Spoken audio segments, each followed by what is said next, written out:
आज का हमारा टॉपिक है सम एप्लीकेशंस ऑफ ट्रिग्नोमेट्री। इसका सेकंड पार्ट बना रहे हैं हम लोग। पहले पार्ट में हमने इसके आसान आसान क्वेश्चन करे थे सारे के सारे। इस पार्ट में हम इसके सारे थोड़े से मुश्किल क्वेश्चन 4-5 करेंगे, जिससे तुम्हें क्लियर हो जाए कि मुश्किल क्वेश्चन किस तरीके से हैंडल करते हैं इसमें। टोटल इस एक्सरसाइज में 16 क्वेश्चन है और आसान वाले मैंने तुम्हें 3 करा दिए, मुश्किल वाले 4-5 में बढ़िया बढ़िया छांट के लाया हूँ। उनमें से पहला देखो क्लास कि पहले इस क्वेश्चन के हिसाब से पहले हमें डायग्राम बनाना है और फिर उस डायग्राम को सोल्व करना है। मैं बताने की पहले तो क्या क्या होगा, तो पहले इसी से हम लोग डायग्राम बनाते हैं कि इस इन्फॉर्मेशन से डायग्राम कैसे बनेगा। सबसे पहले बोला कि एक स्टैचू है जो 1.6 मीटर टोल है और स्टैंड है एक पेडेस्टल पे।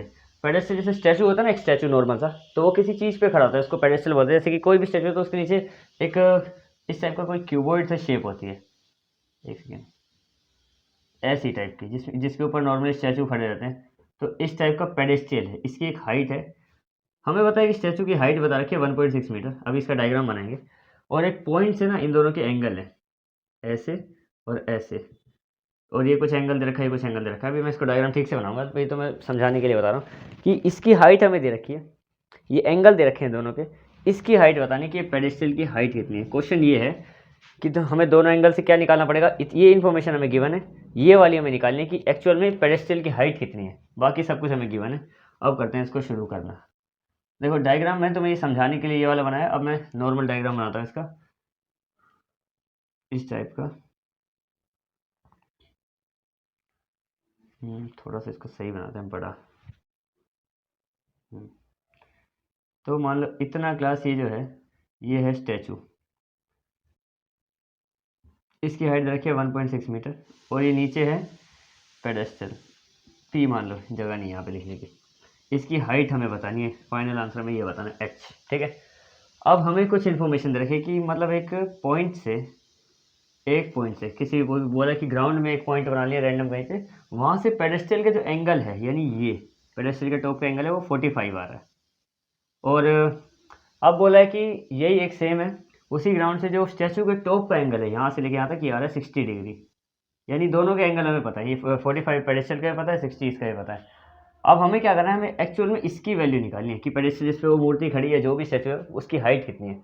इसको हम लोग एक ट्राइंगल का नाम देंगे, ट्राइंगल ए बी सी और डी, और इसको मान लेंगे हम लोग इसकी हाइट को एच, स्मॉल एच से मैंने अभी इसको कर दिया। और बी सी भी हमें नहीं पता है क्लास। यहाँ पे थोड़ा सा क्वेश्चन और मुश्किल से बन गया, क्योंकि अगर ये पता होता तो हम इसको आसानी से निकाल सकते थे, लेकिन ये भी नहीं पता है। तो इसको हम मानेंगे यहाँ पे एक्स। बी सी को मान लिया, मतलब हमने इसका बेस मान लिया एक्स, ये वाला हमें पता है, और इसको भी मान लिया हमने एच, मतलब दो चीज़ हम मान के चल रहे हैं। अब इस क्वेश्चन को सोल्व करने का तरीका देखो कैसे होगा, थोड़ा सा दिमाग लगाना पड़ेगा। तो ऐसे क्वेश्चन क्लास जिसमें दो ट्राइंगल होते हैं, मैं तुम्हें एक छोटी सी ट्रिक बताता हूँ। दो ट्राइंगल होते हैं ना, इस टाइप के क्वेश्चन को ऐसे सोल्व करना है। पहले छोटा वाला ट्राइंगल लो, एक इक्वेशन आएगी, फिर बड़ा वाला ट्राइंगल लो, इक्वेशन सोल्व हो जाएगी। इस टाइप से ये क्वेश्चन होते हैं। तो पहले हम वही करते हैं। सबसे पहले छोटा ट्राइंगल क्या है हमारे पास, ट्राइंगल बी सी डी। देखो in triangle B C D, छोटा वाला ट्राइंगल लिया हमने। अब इसमें हमने क्या किया, परपेंडिकुलर और बेस ले लिया, एक ये और एक ये। हमने लिया C D upon B C. C D क्या है हमारा, परपेंडिकुलर है, और बी सी क्या है हमारा, बेस है। अब P बाई बी कौन से थीटा में होता है, tan थीटा में होता है, तो तुम्हें पता ही है। अब इसको सोल्व करते हैं। P हमारे पास परपेंडिकुलर है क्या उसका, जिसको हम मान के चल रहे हैं H अपॉन B क्या है, BC को हमने बेस को माना है X, और tan 45, अच्छा एंगल कितना दे रखा है इसका 45 है, यानी tan 45। इसको अगर tan 45 लिखे तो tan 45 पे तुम उसको टेबल के हिसाब से देखना, उसमें वैल्यू होती है 1, ठीक है। अब H X और वैल्यू है 1, नीचे इसके 1 लगा दो, क्रॉस मल्टीप्लाई कर देंगे तो h जो है वो अनफॉर्चुनेट x के इक्वल आ जाएगा। ये हमारी पहली इक्वेशन बन जाएगी यहाँ से। देखो छोटा वाला ट्राइंगल मैंने लिया, ट्राइंगल बी सी डी, इसमें क्या हुआ 45 डिग्री का एंगल दे रखा था, x एक को मान रखा है, दूसरे को मतलब एक भी इक्वेशन का नंबर नहीं है हमारे पास। इसका पता है 1.6 है, बाकी हमने दोनों मान के चल रहे हैं। तो इस वाले ट्राइंगल से हमें मिला कि जो h है वो x के बराबर ही है, कितना भी हो चाहे, ठीक है। अब लेते हैं हम, मतलब अब इस क्वेश्चन को सोल्व करने का आगे बढ़ते हैं, कैसे कैसे सोल्व होगा ये। एक इक्वेशन आ गई हमारे पास, हमने छोटा वाला ट्राइंगल लिया तो ये पता चला कि ये दोनों आपस में बराबर हैं। अब मैंने बोला कि एक बार छोटा ट्राइंगल लेना, एक बार बड़ा ट्राइंगल लेना। अब बड़ा ट्राइंगल में देखो कैसे होगा। अब बड़े ट्राइंगल हमारा कौन सा है, ट्राइंगल लेते हैं in triangle A B C, A B और सी। इस ट्राइंगल में देखो क्लास सीधा हमें वही करना है, परपेंडिकुलर और बेस लेना है tan थीटा के हिसाब से। तो परपेंडिकुलर और बेस, tan, इस बार एंगल कितना है इसका tan 1060, बड़े वाले ट्रायंगल का एंगल है 1060। अब देखो 1060 परपेंडिकुलर क्या है हमारे पास, परपेंडिकुलर है स्टैचू और पेडेस्टल मिला के, यानी AD प्लस CD मिला के, और बेस कितना है हमारे पास, बेस है BC, और 1060 की वैल्यू होती है √3। अब यहाँ से क्वेश्चन और इंटरेस्टिंग बन जाएगा, सोल्व कर देंगे हम तरीके से। देखो इतना आगे समझ में। अब जो जो इक्वेशन है वो सब रख दो। AD क्या है, स्टैचू की हाइट A और D यानी 1.6 प्लस CD क्या है, CD हमारा H है, BC क्या है, BC हमारे पास X है, और इक्वल टू आ गया है √3। अब X को देखो क्लास X यहाँ पे क्या हो रहा है, डिवाइड, √3 के पास जाके मल्टीप्लाई हो जाएगा, यहाँ पे आ गया हमारे पास √3x। अब हमें किसकी वैल्यू निकालनी है, वैल्यू निकालनी है हमें h की, और हमें बोला है कि h और x आपस में इक्वल हैं। तो क्या करेंगे, यहाँ से ना इस वाले x को भी h ही मान लेंगे, क्योंकि हमें h ही चाहिए बाद में भी। तो हम लोग क्या करेंगे, इस x को यहाँ पे मान लेते हैं h, 1.6 ये h यहाँ पे है, इसको भी मान लिया हमने h, इस वाले x को, और रीज़न देंगे इक्वेशन 1 के हिसाब से, क्योंकि इक्वेशन 1 यही बताती है ना कि h और x आपस में इक्वल है, तो इनको हम अपने हिसाब से यूज़ कर सकते हैं। तो यहाँ पे जो h था इसको भी हमने h रखा, और इस वाले x को भी हमने h बना दिया। इतना है समझ में। अब आगे बढ़ते हैं इस क्वेश्चन में। ये वाला क्वेश्चन मिटा रहा हूँ मैं, क्वेश्चन भी मिटा देता हूँ, क्वेश्चन तुमने लिख ही लिया हो। अब यहाँ से हमारे पास h की वैल्यू आ जाएगी डायरेक्ट, उस पर ध्यान देंगे। अब देखो यहाँ से हमारे पास पता चला कि मतलब यहाँ तक हम आ गए, h की वैल्यू यहाँ से निकालेंगे, क्योंकि हमें h की वैल्यू चाहिए सिर्फ पेडेस्टल की हाइट, बाकी किसी से कोई मतलब नहीं। अब देखो क्लास, ये है 1.6 plus h equal to √3h। h की वैल्यू के लिए दोनों h को एक साथ कर दो, 1.6 यहाँ पे रह गया अकेला, और ये हो गया √3h, यहाँ पे प्लस हो रहा है, यहाँ पे जाके माइनस हो गया, यानी इस वाले h को हमने वहाँ पे माइनस में भेज दिया। अब 1.6 है, √3h है, यहाँ से क्या करेंगे, इन दोनों में से h कॉमन ले लिया मैंने, अगर इसमें भी h है इसमें भी h है, एक कॉमन ले लिया, अगर √3h में से h बाहर निकाल दिया तो बच गया √3, माइनस इस h में से h बाहर निकाल दिया, बच गया 1। ठीक है, कॉमन ले लिया बस, और कुछ नहीं किया ज़्यादा। अब 1.6 यहाँ पे कितना आ गया, h √3 अब इसमें अपोन में ना, मतलब मल्टीप्लाई में। अभी जो h है, h की वैल्यू कैसे आएगी, अगर ये इसके साथ ये मल्टीप्लाई हो रहा है, इसके नीचे भेज देंगे तो यहाँ पे जाके डिवाइड हो जाएगा।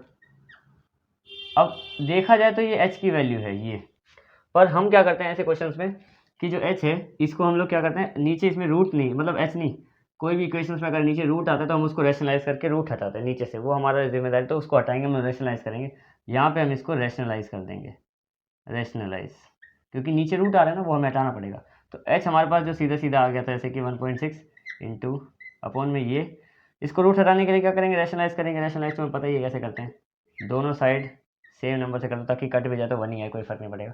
अब रैशनलाइज करेंगे, ये इसके साथ मल्टीप्लाई होगा, तो ये तो बन जाएगा सीधा ऐसा, ठीक है, और नीचे आ जाएगा, नीचे क्या आएगा देखो क्लास, ये √3 है और ये भी √3, यानी a और b और b सेम सेम है बिल्कुल। अब एक माइनस का है एक प्लस का है, अब ध्यान से समझना क्लास, एक माइनस का है और एक प्लस का है, इसका मतलब ये है कि इसमें ये वाली एक आइडेंटिटी तुमने पढ़ी होगी कि अगर a प्लस बी और a माइनस बी कहीं पे एक साथ होता है तो उसको हम a square minus B square वाला फॉर्म में यूज़ करेंगे। तो इस फॉर्म में हमें ये वैसे भी मिल रहे हैं, a minus B a plus B में मिल रहा है, तो a स्क्वायर और माइनस बी स्क्वायर लिख सकते हैं। तो √3 का कर देंगे स्क्वायर और -1 का भी कर देंगे स्क्वायर। अब ये स्क्वायर से रूट कट जाएगा 3 का, मतलब यहाँ पे होगा पूरा 3, और एक का स्क्वायर तो एक ही होता है, यानी यहाँ पे आ जाएगा √3h और 3 - 1, इतना है समझ में, ठीक है। अब इसको फाइनल आंसर निकालते हैं, थोड़ा सही रहेगा, अभी होने वाला है। अब देखो ये आ गया -1 तक आ गया। अब इसको सोल्व करते हैं, यहाँ पे है √1.6 √3 + 1, अच्छा 3 में से 1 गए, कितना बच गया 2। अब ये जो 2 है इससे 1.6 तो कट जाएगा आराम से बाहर, तो यहाँ पे आ गया 0.8 और ब्रैकेट में 3 + 1, ये मल्टीप्लाई हो रहा है इसके साथ, तो ये हमारे पास h की फाइनल वैल्यू आ गई। अब पूछा जाए कि हाइट ऑफ पेडेस्ट्रियल क्या है, हाइट ऑफ पेडेस्ट्रियल तो वो है ये 0.8 इंटू √3 + 1, और मीटर लगाएंगे, मीटर, क्योंकि हमें हाइट मीटर में पूछी ना, मीटर, ये बिल्कुल सही आंसर है, ठीक है। और देखेंगे अगले क्वेश्चन पे आते हैं। दूसरा क्वेश्चन देखो, इस क्वेश्चन में क्या बोला है, ये क्वेश्चन पहले वाले से थोड़ा आसान है, पर इक्वेशन थोड़ा ये थोड़ा समझ के बनाना पड़ेगा कि इससे डायग्राम कैसे बनेगा। वैसे तो आसान है क्वेश्चन, लेकिन थोड़ा सा दिमाग लगाना पड़ेगा। देखो क्लास, क्वेश्चन ने बोला है कि the angle of elevation of the top of building from the foot of tower is 30 degree and the angle of tower from the foot of building is 60 degree. यानी क्वेश्चन थोड़ा सा confusing है कि बोला जैसे एक टावर है class, वो टावर है 50 मीटर का, इसको मान लेते हैं क्लास हम लोग टावर, इसकी हाइट रखी है हमें 50 मीटर मान लेते हैं, ठीक है ये। और बोला है कि जो इसका जो टॉप है ना, इसके सामने ही एक बिल्डिंग खड़ी हुई है, बिल्डिंग, ठीक है, मतलब एक रोड है, रोड के बीच में एक टावर है और यहाँ पे बिल्डिंग को हम बी मान लेते हैं, बिल्डिंग खड़ी है, ठीक है। हमें बोला है कि इसके जो टॉप से लेके बिल्डिंग का जो बॉटम का एक एंगल है, यहाँ से ना एक एंगल आ रहा है इस टाइप से, तो वो है 60 डिग्री का, टावर के टॉप से बिल्डिंग के बॉटम तक, ठीक है। और बोला है कि जो बिल्डिंग का टॉप है उसके टावर के बॉटम तक एक एंगल आ रहा है, वो है 30 डिग्री का। हमें क्या करना है, हमें ये बताना है कि बिल्डिंग की हाइट कितनी है, हाइट ऑफ बिल्डिंग। इसको तो मैं अभी समझ में आया, तो हम वो ए बी सी डाल देते हैं, ए बी सी और डी। कुल मिला के क्वेश्चन ये है, यानी ये गिवन है। तो एक और बात, दोनों में कॉमन क्या है, दोनों का बेस एक ही है। इस ट्राइंगल का मतलब इस बिल्डिंग के हिसाब से जो ट्राइंगल है उसका भी बेस यही है, इसके हिसाब से भी इसका बेस यही है। और क्वेश्चन बहुत आसान है। देखो हम क्या करेंगे, हमें कुछ नहीं करना है ज़्यादा, ट्राइंगल का हाइट रखिए, ट्राइंगल की हाइट हमें पता है कि अगर ट्राइंगल में जो हम चैप्टर 9 में पढ़ते हैं कि एक एंगल मिल जाए, एक साइड मिल जाए, तो दूसरी निकाल देते हैं। अगर मतलब इससे ये वाली निकाल दें, तब इस वाले ट्राइंगल के हिसाब से हमें ये वाली मिल गई, उससे वो वाली निकाल देंगे। मतलब क्या, इससे पहले हम ये निकालेंगे इसका बेस, फिर इस बेस से इस ट्राइंगल में यूज़ करके उसका परपेंडिकुलर निकाल देंगे, ताकि हमें हाइट ऑफ बिल्डिंग पता चले। हमें ये तो निकालना है सी डी कितना है। बेसिकली हमसे क्या पूछा है, फाइंड सी डी। अभी वो तो हमने नाम अभी भी देख लिया, मैंने लिखा find C D. C D हमें बताना, बहुत आसान क्वेश्चन है, जल्दी हो जाएगा। देखो क्लास, ये होगा कैसे, अब जल्दी देखो। सबसे पहले तो हमें कौन सा ट्राइंगल का एक साइड पता है, एक ये पता है, और इसको हम क्या मान लें, एक्स भी क्यों माना, हम निकाल देंगे, बेस ही है हमारा, ठीक है। ये जो है हमारा बेस है, और वही हम निकालेंगे पहले तो, ठीक है। तो सबसे पहले ट्राइंगल लेंगे हम लोग ए बी सी, क्योंकि इसकी हमें एक साइड और एंगल 60 डिग्री पता है, क्योंकि देखो इस वाले ट्राइंगल का एंगल से 60 है, कहीं ये मत समझना कि 30 है, इस वाले ट्राइंगल का 60 है, ठीक है। तो हम लेंगे in triangle A B C, perpendicular पता है हमें A B upon B C लेने वाले हम लोग, ठीक है। बेस निकालना है ताकि वो बेस दूसरे वाले ट्राइंगल में काम आ जाए। अब ए बी परपेंडिकुलर है, बी सी बेस है, तो पी बाई बी हमारा टेन थीटा होता है, और थीटा का वैल्यू में 60 डिग्री दे रखी है। इससे जल्दी इसको सॉल्व करते हैं। पी की जगह पे हम क्या लिखेंगे, इसका परपेंडिकुलर हाइट ऑफ टावर कितनी है 50, बेस की जगह पे बेस ही लिखेंगे, क्योंकि बेस हमें निकालना ही है, ये तो हमें पता नहीं, ठीक है। अब 1060 पे वैल्यू होती है √3, यहाँ से हमारे पास इसकी वैल्यू आने वाली है, ये जो नीचे वाली साइड है, ठीक है, √3। बेस की वैल्यू निकालनी है, एक काम करो, बेस को इधर भेज दो, √3 को नीचे, तो यानी ये हो जाएगा 50 √3, और ये बेस, यानी इस बिल्डिंग का बेस ये हमारे पास आ गया, यानी इसको मिटा देते हैं। इसकी अभी अभी हमने वैल्यू निकाल दी, इस बेस की ये है 50 √3। अब इसको यूज़ करेंगे, देखो क्लास, अब इस ट्राइंगल के हिसाब से, ट्राइंगल बी सी डी के हिसाब से हमारे पास ये है, ये निकाल दो, एंगल भी पता है, एक साइड और एक एंगल तो पता ही है। अब दूसरा ट्राइंगल लो, अब हमें जो बोला है मेन वो निकाल देंगे हम लोग, सी डी। अब लेने वाले हम ट्राइंगल, यहाँ पे लाइन खींच देता मैं, in triangle B C D. इसमें देखो, इसमें क्या करना है, नॉर्मल तरीके से क्वेश्चन करना है। वही हम एक परपेंडिकुलर बेस लेंगे, perpendicular base P by B 10 30, इस बार एंगल इस वाले ट्राइंगल में बी सी डी में एंगल है 30, ठीक है। परपेंडिकुलर क्या है, परपेंडिकुलर जो हमें निकालना है एक्चुअल में हाइट ऑफ बिल्डिंग, तो इसको हम एच ही मानते हैं, एच। बेस क्या है इस वाले ट्राइंगल में, बेस अभी हमने निकाला 50 अपॉन √3, ठीक है, और इक्वल टू 1030 पे क्या वैल्यू होती है 1 अपॉन √3, इतना है, समझ में। अब हमें क्या करना है, एच की वैल्यू निकालनी है, एच की वैल्यू। अब ये √3, देखो यहाँ पे थोड़ा सा सिस्टम है कि ये अपोन में है, अपोन के अपोन में कहीं कुछ है सिस्टम। हमें क्या करना है, एच को यहाँ पे अकेला छोड़ना है, बस एच की डायरेक्ट वैल्यू निकालनी है।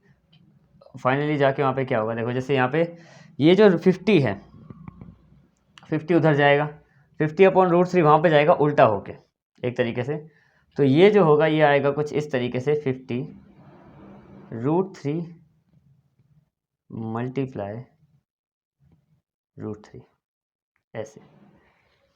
क्योंकि देखो ये √3 है, अगर एक नंबर होता तो वो ऊपर जाता है, एक और के नीचे एक और है, यानी कि 50 तो चला जाएगा ऊपर और ये 50 के नीचे तो ये रहेगा नीचे। मैं तुम्हें इसको एक करके समझा दूंगा, लेकिन ये इस तरीके से होगा कुल मिला के, ठीक है। मैं बताता हूँ अभी कैसे होगा, पहले इसका आंसर देखो। ये 50 हो गया, अब √3 मल्टीप्लाई √3, आधा 3 होता है √3, आधा 3 और आधा 3 मिल गया कितना टोटल, पूरा 3। ये आ गया बिल्डिंग की हाइट। आई बात समझ में? और इसका क्या कॉन्सेप्ट है इसका मैं तुम्हें भी समझाता हूँ। चलो पहले ये तो तुम क्वेश्चन समझ ही गए, अब इसका कॉन्सेप्ट और समझ लो कि ये मैंने यहाँ पे क्या कर दिया कि ये 50 ऊपर चला गया, ये वाला √3 पता नहीं ये ऊपर क्यों नहीं गया, तो ये क्यों नहीं गया अभी समझाता हूँ। क्वेश्चन तो तुम्हें समझ में आ ही गया क्लास, इसको मिटा रहा हूँ। देखो यानी देखो सिंपल तरीके से समझो, वैसे ये टॉपिक समझाने की जरूरत तो है नहीं पर फिर भी एक बार समझ लो। देखो जैसे ये हमारे पास क्या था, h है पहले से, और ये 50/√3 नीचे है, और यहाँ पे हमारे पास है इक्वल टू में √3।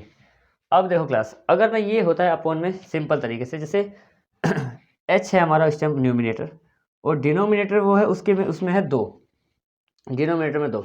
अगर सिंपली ये होता ये, तो ये ऊपर एडजस्ट हो जाता डायरेक्ट जाके वहाँ पे 50√3, ठीक है, क्योंकि ये उधर होता नॉर्मली। अब इसके नीचे अलग से √3 है, तो ये जो ऊपर वाला ये अगर ऊपर जाएगा तो जो इसके नीचे है वो इसका उल्टा ही जाएगा, चाहे कहीं पे भी जाए। तो 50 अगर ऊपर आ गया तो ये वाला √3 ऑब्वियसली नीचे ही आना था।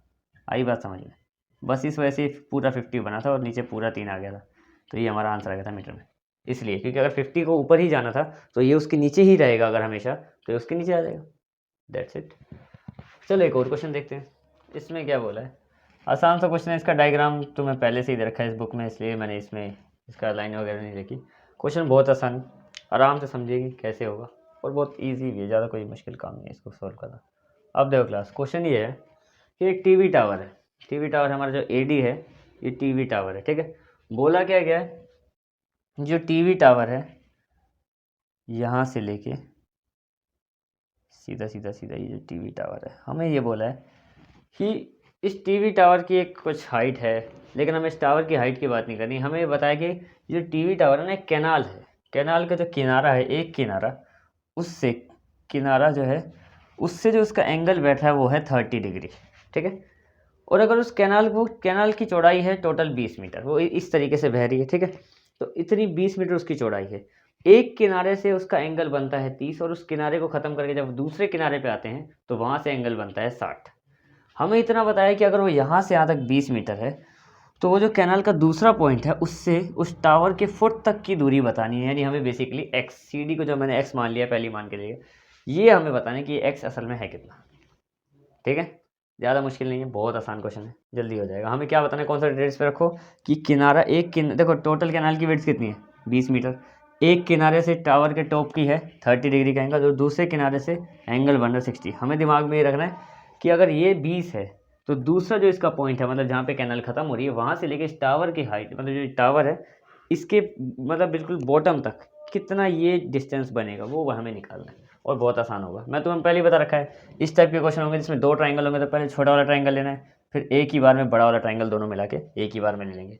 तो सबसे पहले हम छोटा वाला ट्राइंगल लेते हैं, ट्राइंगल ACD। अच्छा ऊपर से इसकी तो बात कर लें, इसको H मान लेते हैं, इसकी हाइट को, हाइट हमें गिवन नहीं है क्लास टावर की, ठीक है। करते हैं शुरू। सबसे पहले क्या करेंगे, छोटा ट्राइंगल लेंगे, इन ट्राइंगल ACD। इस ट्राइंगल में एक बेस है हमारे पास, एक परपेंडिकुलर और एक बेस है, तो AD चाहिए और CD को हमने x मान रखा है, AD को हमने h माना है। अब AD क्या है हमारे पास, परपेंडिकुलर, CD क्या है, बेस। अब P/B कौन सी थीटा में होता है, tan थीटा बन जाएगा इससे, और एंगल दे रखा है छोटे वाले ट्राइंगल में 60 डिग्री, ठीक है। इतना समझ में आ गया। अब परपेंडिकुलर की जगह पे h, क्योंकि पता नहीं है कितनी हाइट है टावर की। बेस की जगह पे x जो हम मान के चल रहे हैं, क्योंकि x ही हमें निकालना भी है वैसे बेसिकली, कि x के टोटल लंबाई कितनी, ठीक है। और tan 60 पे वैल्यू कितनी होती है, √3। इतना समझ में आया। यहाँ से x को ले जाओ उधर, यानी h = √3x। थोड़ा दिमाग लगाओ मैंने क्या किया, मैंने बस इतना सा यहाँ से एक इक्वेशन बना दी छोटी सी। देखो कैसे बनी, AD h माना है हमने, CD क्या है हमारा, बेस है AX, ठीक है। tan 60 होता है हमारा √3। यहाँ से हमारे पास ये था एक्स को मैं वहाँ लेके गया, फिलहाल के लिए मैंने एक वैल्यू बनाई, एक इक्वेशन बनाई है कि अगर कहीं पे एच आ गया तो उसको हम लोग √3x रख सकते हैं, या फिर कभी एक्स आ गया तो उसको हम h/√3 रख सकते हैं, दोनों तरह से उसको रख लेंगे। तो ये हमने छोटे वाले ट्रायंगल में वही बोलता हूँ हमेशा कि एक छोटा वाला ट्रायंगल लेना, तो उससे एक इक्वेशन बनेगी जो बन गई हमारी। अब बड़ा वाला ट्रायंगल ले लो, ट्रायंगल AB और D, बड़ा वाला ट्रायंगल, इससे हमारे पास एक्स की वैल्यू आ जाएगी। इन ट्रायंगल AB और D वही रखेंगे दोनों, क्या परपेंडिकुलर AD, और बेस क्या है, बेस है हमारा BD। तो P/B फिर से P/B यानी tan थीटा, और थीटा कितना, बड़े वाले ट्रायंगल का एंगल है 30 डिग्री, यानी यहाँ पे 30। अब आगे बढ़ते हैं, AD क्या है हमारे पास, H, यहाँ पे H आ गया, अपॉन BD क्या है, BD देखो दो चीज़ से मिलके बना है, BC + CD = BD, यानी 20 + x, नीचे क्या आ जाएगा क्लास हमारे पास 20 + x, और इक्वल टू tan 30 क्या होता है क्लास, tan 30 होता है 1/√3। इतना आया समझ में अभी तक, नॉर्मल मैंने बस की सबकी वैल्यू पुट कर दी यहाँ पे, ठीक है। अब क्रॉस मल्टीप्लाई कर दो, इसको इसके साथ, इसको इसके साथ। अब ये देखो यहाँ पे क्या हुआ क्लास, ये था h के साथ आ गया √3 मल्टीप्लाई में, और ये हो गया 20 + x इस साइड, ठीक है। क्वेश्चन को थोड़ा सा अब ईजी करेंगे। ईजी कैसे करेंगे, हमें पता है कहीं पे भी हमने क्या बोला था, अगर h आ जाए कहीं पे तो उसको x की फॉर्म में हम कैसे लिखेंगे। इधर हमने बोला कि इक्वेशन 1 के हिसाब से हम h को रख सकते हैं √3x। ध्यान से देखो, h की जगह पे अभी मैं रखने वाला हूँ √3x, h हो रहा है इस √3 से मल्टीप्लाई। अगर ये h √3x है, यानी कुल मिला के ये ऐसे होने वाला सिस्टम। ये √3 तो पहले से था इसके साथ, लेकिन इस h को मैंने इक्वेशन 1 के हिसाब से ये रख दिया √3x, क्योंकि यही बोला था हमने कि इक्वेशन को 1 को हमने यही मान रखा है। इक्वल टू हमारे पास 20 और x अभी भी है, ठीक है।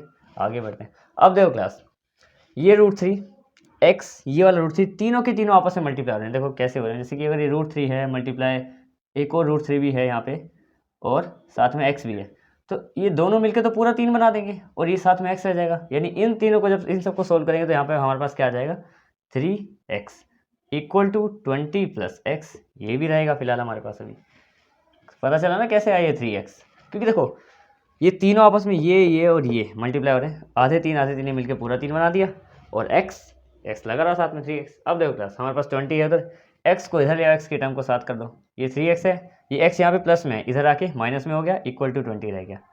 ये हो गया क्या, 3x - x = 2x, ये हो गया 20।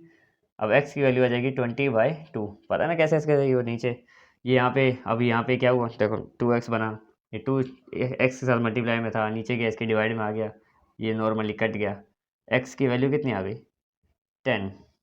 यानी हमसे जो पूछा गया था कि जहाँ पे वो हमारा बैंक, मतलब बैंक नहीं, कैनाल का बैंक जो यहाँ पे ख़त्म हो रहा है, वहाँ से लेके इस टावर के ये यहाँ की इसकी दूरी क्या थी टावर के बेस की, तो वो है 10 मीटर। यानी टोटल दूरी कितनी है क्लास, 30 मीटर। अगर इस क्वेश्चन में हमसे पूछा जाता है, इसे मीटर लगा दो, अगर इस क्वेश्चन में हमसे ये बोल दिया जाए इस वक्त कि हमें बताओ कि इसकी जो ये हमने टोटल निकाल दिया, टोटल BD हम इस टाइम बता सकते हैं कि BC + CD यानी 30, BD हमारे पास 30 है।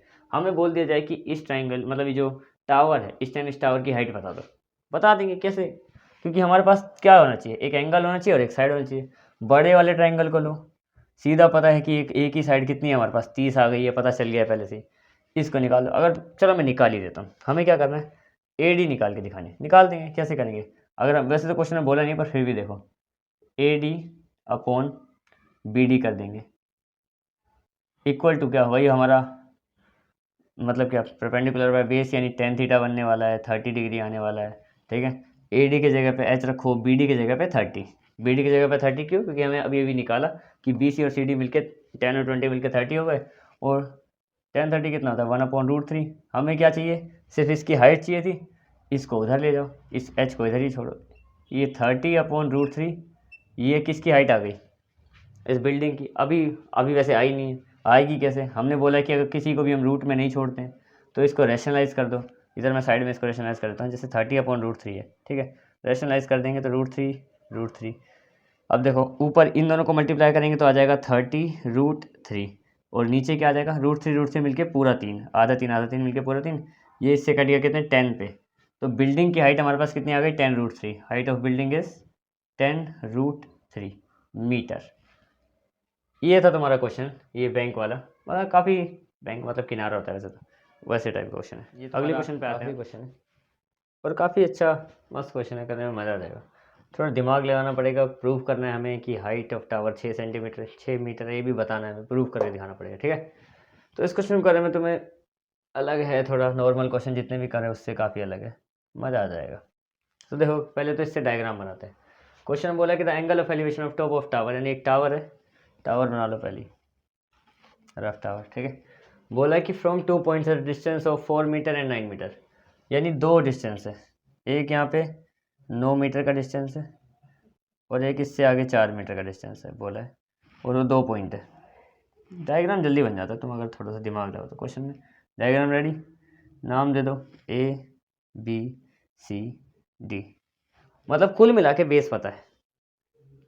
बोला कि हाइट ऑफ टावर प्रूफ करनी है 6, यानी ये जिसको हम h मान के चलेंगे वो हमें 6 प्रूफ करनी है कि 6 मीटर है, वो प्रूफ करनी है। पर एंगल का क्या, एंगल कहाँ है, एंगल कहीं नहीं बता रखा, बस इतना बोला है कि both angles are complementary. Supplementary, complementary, complementary क्या होता है, कॉम्प्लीमेंट्री का मतलब है दोनों एंगल को, अगर इस एंगल को यहाँ पे जो भी एंगल आएगा और इस एंगल को जोड़ दिया जाए, कॉम्प्लीमेंट्री का मतलब है उनका सम होगा 90 डिग्री, ठीक है। सप्लीमेंट्री लिखा होता है यानी इन एंगल को इस एंगल को जोड़ा जाए तो टोटल 180, वैसे सप्लीमेंट्री होगा नहीं ट्राइंगल के हिसाब से, ठीक है। कॉम्प्लीमेंट्री मतलब इतना हिंट दे रखा है हमें कि इन दोनों का जो एंगल है वो कॉम्प्लीमेंट्री होने वाला है, मतलब दोनों को इसको जोड़ देंगे तो 90 बन जाएगा। अब अगर टोटल 90 बनेगा तो एक को अगर हम मानेंगे थीटा, एक एंगल को हमें पता नहीं तो थीटा मान लेंगे, तो दूसरा अपने आप ही 90 माइनस थीटा हो जाएगा, क्योंकि अगर दोनों एंगल थीटा मतलब दोनों को सम 90 है, तो अगर एक 50 है तो दूसरा 90 माइनस 50 तो ओबियसली होने वाला है। तो इसको हम मान लेते हैं, लेट, यहीं पे लिख लो, let one angle is theta and second is is 90 minus theta. ये तो होने ही वाला है क्योंकि दोनों एंगल कुछ मान के चलने थे हमें, ठीक है। अब हमें बोला है कि हाइट ऑफ टावर प्रूव करनी है, h 6 सेंटीमीटर है या नहीं, ये प्रूव करना है कि 6 है, मतलब कुल मिला के प्रूव यही करना है 6, ठीक है। तो मैंने क्या बोला, पहले एक ट्राइंगल लो फिर दूसरा ट्राइंगल लो। अच्छा दो ट्राइंगल है, पहले इसको ले लेते हैं। एक ट्राइंगल कौन सा बना हमारा, ACD, लिखो इन ट्राइंगल ACD, ACD छोटा वाला इसमें 9 ही हाइट है, तो AC मतलब AD परपेंडिकुलर एक लेंगे, एक बेस लेंगे CD, ये P/B है, हमें पता है tan थीटा होता है, और थीटा खैर हमें ज़्यादा कुछ खास पता नहीं, इसको हम 90 माइनस थीटा ही रखेंगे क्योंकि ज़्यादा हमें इसके बारे में पता नहीं कि एक्चुअल में है कितना ही। अच्छा P को हमने h माना है, और B, इसका B है 9 और 90।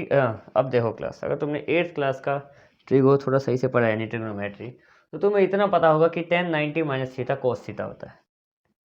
क्या होता है, कोस थीटा, ठीक है। इसको बना लो इक्वेशन 1, इतना है समझ में, यहाँ से ही लिया, ज़्यादा क्वेश्चन अभी बड़ा हुआ भी नहीं है। देखो एक क्या किया, ये वाला मैंने बोला है हमेशा कि एक पहले एक ट्राइंगल लेंगे फिर दूसरा, एक ट्राइंगल लिया हमने छोटे वाला, हमने क्या बोला इसमें ACD लिया, AC/CD, क्योंकि हमें ये पता है, दूसरा निकालना है तो ऑब्वियस सी बात है एक और एक लेंगे। फिर हम ACCD, हमारे पास P/B बना परपेंडिकुलर, हमारे पास h था, बेस हमारे पास 9 था, tan 90 माइनस थीटा को कोस थीटा बोलते हैं, इससे हमने इक्वेशन 1 बना ली, ठीक है।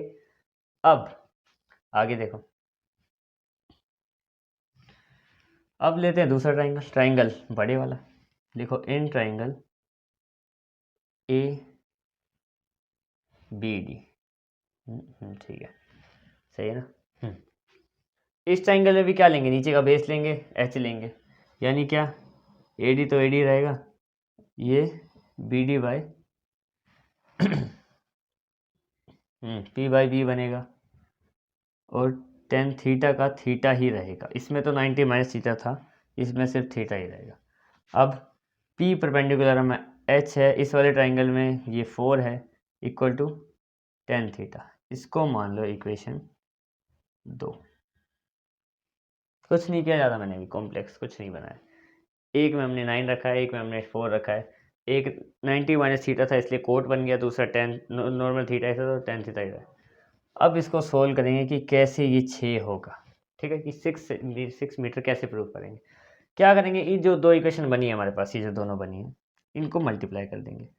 क्या करेंगे, मल्टीप्लाई इक्वेशन 1 एंड 2, बस इतना सा करना है, आंसर आ जाएगा। कर दो। इक्वल टू का इधर क्या है, इक्वल टू का इधर है cot theta into tan theta, और इक्वल टू के इस साइड क्या है, इक्वल टू के इस साइड है हमारे पास h by 9 into h by 4। ठीक है, सिंपल। इक्वल टू के इधर वाला एक साइड ले लिया, इधर उधर कंफ्यूज मत हो, मतलब ये उस साइड का था, मैंने इधर ले लिया उधर ले लिया, कोई फर्क नहीं पड़ता। ठीक है, अच्छा टेन थीटा और कोट थीटा को मल्टीप्लाई करते हैं, हमारे पास आता है 1, यानी इस साइड का किस्सा खत्म। बचे सिर्फ h और ये 9 और 4। देखो h और h को मल्टीप्लाई करेंगे h स्क्वायर आ जाएगा, और 9 4 था 36। आया समझ में, सिंपल। अब h की वैल्यू निकालिए, 36 को भेज दो सर, 1 से मल्टीप्लाई होकर 36 ही बन जाएगा, ये हो जाएगा h स्क्वायर। हमें h की वैल्यू चाहिए, h स्क्वायर की नहीं, ये स्क्वायर वहाँ पे जाके रूट बना देगा 36 का। अब 36 का रूट क्या होता है, मतलब h हमारे पास आ जाएगा ±6। अब देखो क्लास, जो हाइट होती है, हाइट हम हाइट निकाल रहे हैं, वैसी बात है मीटर में हाइट निकाल रहे हैं, तो हाइट कभी भी नेगेटिव में जा सकती है, नहीं जा सकती। तो सो हमने प्रूव कर दिया कि ये 6 सेंटीमीटर का, सो h इज़ टू 6 आ गया, 6 मीटर। सिंपल क्वेश्चन था बिल्कुल, पर था मज़ेदार, क्योंकि थीटा नहीं दे रखे थे, कुछ नहीं था, तो थोड़ा अजीब टाइप का था। अजीब क्या, मतलब बढ़िया ही था। थीटा नहीं थे, इसको हमने बी लिखा, हाँ चलिए ए बी सी सब सही। ठीक है, ये क्वेश्चन था तुम्हारा। इसके साथ मैंने तुम्हें हर टाइप के क्वेश्चन करा दिए, आसान वाले पहली वीडियो में करा दिए, मुश्किल वाले जो जो मुझे सही में लगे कि मुश्किल है, वो मैंने इस वाले वीडियो में कवर कर दिए। That's it.